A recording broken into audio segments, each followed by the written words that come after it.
नेहा ने घबराकर उस कमरे का दरवाजा जोर से बंद किया। उसके हाथ कांप रहे थे। दिल इतनी तेज धड़क रहा था जैसे सीने से बाहर निकल जाएगा।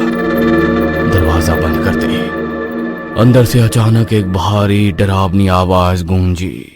ये घर मेरा है, निकल जाओ यहाँ से। नेहा की सांस जैसे रुक गई। उसने एक पल भी वहां रुकने की हिम्मत नहीं की।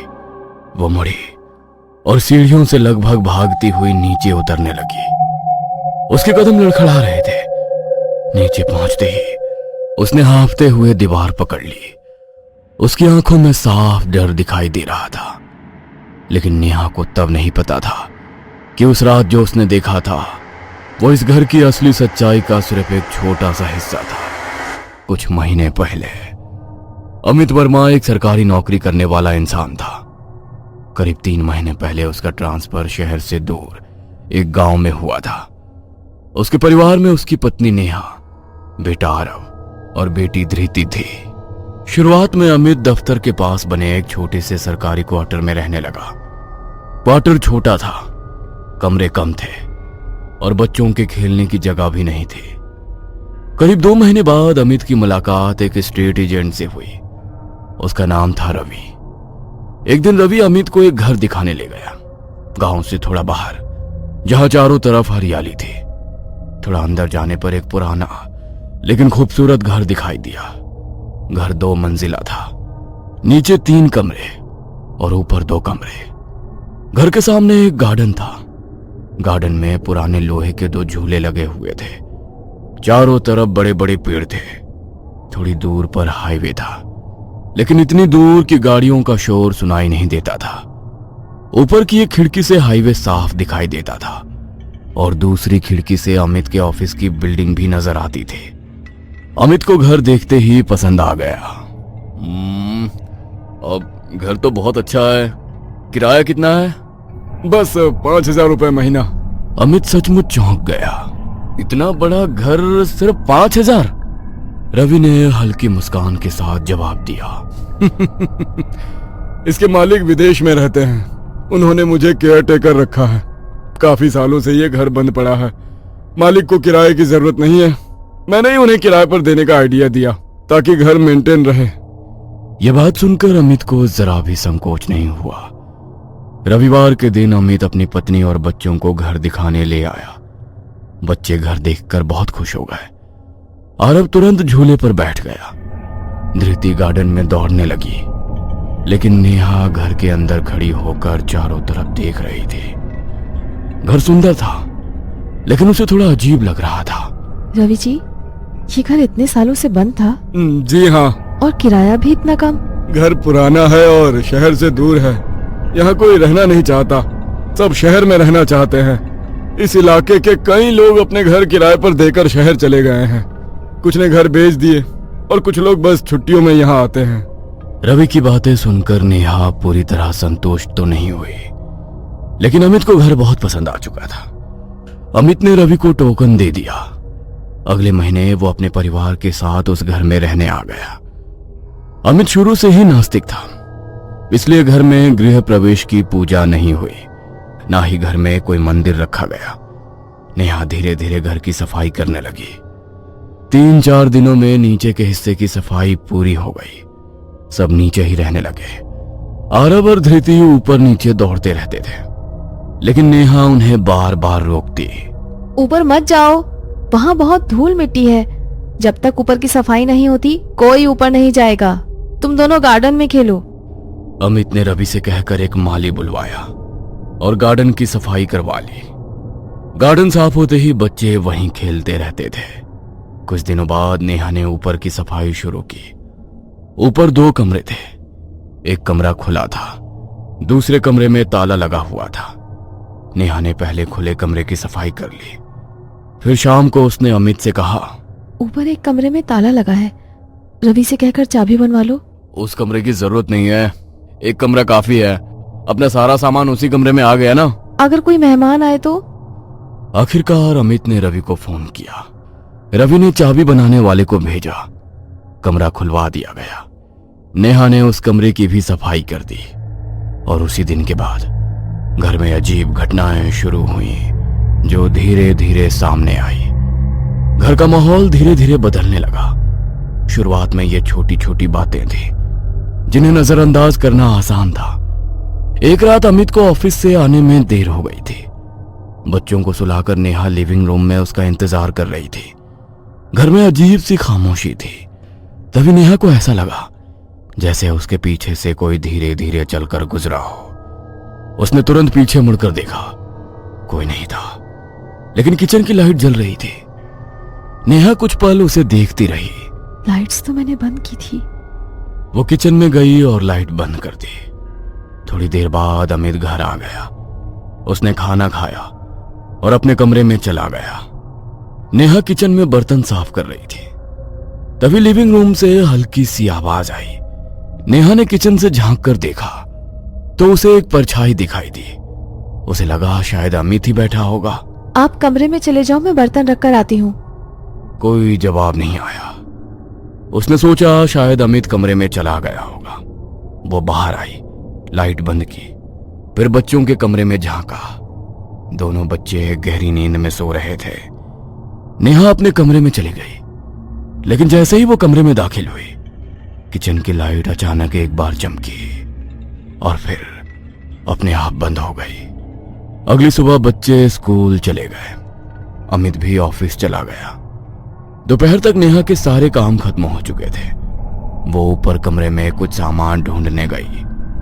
तभी उसे दूसरे कमरे में हल्की आवाज सुनाई दी। नेहा कुछ पल वहीं खड़ी रही। फिर उसने हिम्मत करके दरवाजा खोला। कमरे के अंदर घुसते ही उसे एक अजीब एहसास हुआ। कमरा बहुत बड़ा था, लेकिन कमरे का माहौल ऐसा था जैसे यहां कोई अचानक सब कुछ छोड़कर चला गया हो। जब उसने सफाई की थी तब उसने कुछ देखा नहीं था, बस खुली जगह सफाई करके चली गई थी। कमरे में एक पुरानी लकड़ी की अलमारी थी, एक टूटी कुर्सी और कोने में कुछ पुराने खिलौने पड़े थे। नेहा को यह देखकर अजीब लगा। उसे लगा जैसे इस कमरे को जानबूझकर बंद किया गया था। उसने शाम को अमित को इस कमरे के बारे में बताई। अमित, मैं आज ऊपर के कमरे में गई थी, उसी कमरे में जिसमें ताला लगा था। वो कमरा बहुत बड़ा है और मुझे लगा जैसे उस कमरे को जानबूझकर बंद किया गया है। पर अमित ने बस ये कहकर टाल दिया कि अरे घर काफी सालों से बंद था और शायद मालिक को जल्दबाजी में विदेश जाना पड़ गया होगा, इसलिए सब ऐसा ही पड़ा है।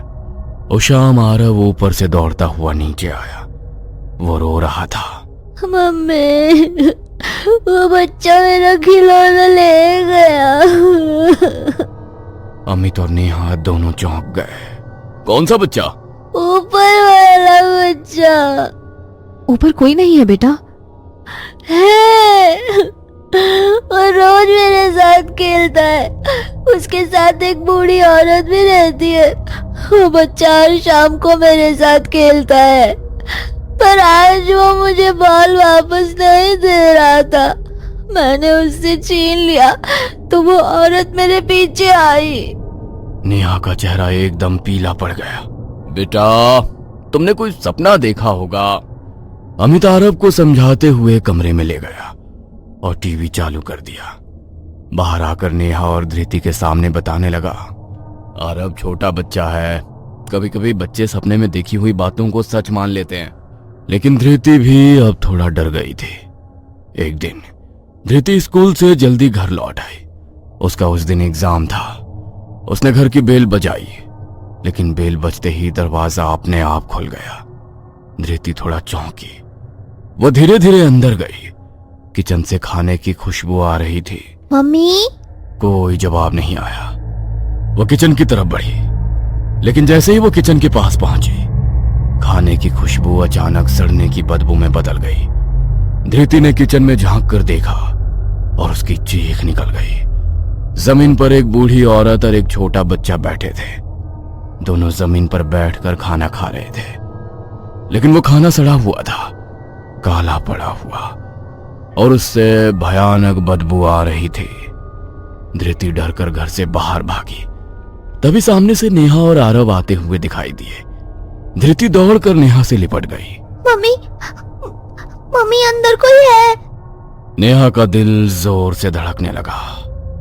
उसने तो दरवाजा लॉक किया था, फिर धृति अंदर कैसे गई? नेहा ने तुरंत अमित को फोन किया। अमित, इस घर में कुछ अजीब है, आप अभी घर आ जाओ। नेहा ने अमित को धृति की सारी कहानी सुनाई। उस रात नेहा बच्चों के कमरे में गई। आरव जाग रहा था। मम्मी, वो बच्चा मुझे खेलने के लिए बुला रहा है। कौन बच्चा? वही जो अपनी नानी के साथ ऊपर रहता है। धृति भी डरकर बोली। मम्मी, वो दोनों मुझे बार बार दिख रहे हैं। तभी अचानक ऊपर से कुछ गिरने की तेज आवाज आई। नेहा का दिल दहल गया। दोनों बच्चे भी डर गए। वो बच्चों को अमित के कमरे में ले गई। अमित सो रहा था। उसने बच्चों को वहीं बिठाया और धीरे धीरे ऊपर गई। पहले कमरे में सब ठीक था, फिर उसने दूसरे कमरे का दरवाजा खोला और वहीं उसने उन्हें देखा। एक बूढ़ी औरत और एक बच्चा दोनों जमीन पर पड़े थे। उनकी आंखें खुली हुई थीं, सीधा नेहा को देख रही थी। नेहा ने डरकर दरवाजा बंद किया। तभी अंदर से आवाज आई, ये घर मेरा है। मेरा और उनकी सहायक मोनिका घर आए। उन्होंने पूरे घर में उपकरण लगाए, EMF meter, temperature sensor, voice recorder. जांच करते हुए वो ऊपर वाले कमरे में पहुंचे। EMF मीटर अचानक तेज आवाज करने लगा। अंशुल गंभीर हो गया। तुरंत घर खाली करने को कहा, लेकिन अमित ने मना कर दिया। मैं अभी घर खाली नहीं कर सकता। अचानक से परिवार को लेकर कहां जाऊंगा, और मैं 1 साल का किराया दे चुका हूं। तांत्रिक ने कहा, आंगन में एक दिया हमेशा जलाकर रखना। और घर में गए। उन्होंने कई मंत्र पढ़े, लेकिन अचानक कमरे के अंदर चीजें उड़ने लगी। दीवारों पर धमाके होने लगे। अंशुल के सारे उपकरण फिर बंद हो गए। आखिरकार तांत्रिक ने हार मान ली। इन आत्माओं को निकालना मौजूदगी दिखाती रहेंगी। अमित ने आखिरकार घर छोड़ने का फैसला किया। उन्होंने घर खाली कर दिया। कुछ समय बाद खबर आई, उस घर के असली मालिक की विदेश में मौत हो गई थी। उसके बाद वो घर से वही आवाज सुनाई देती है, ये घर मेरा है, निकल जाओ यहाँ से।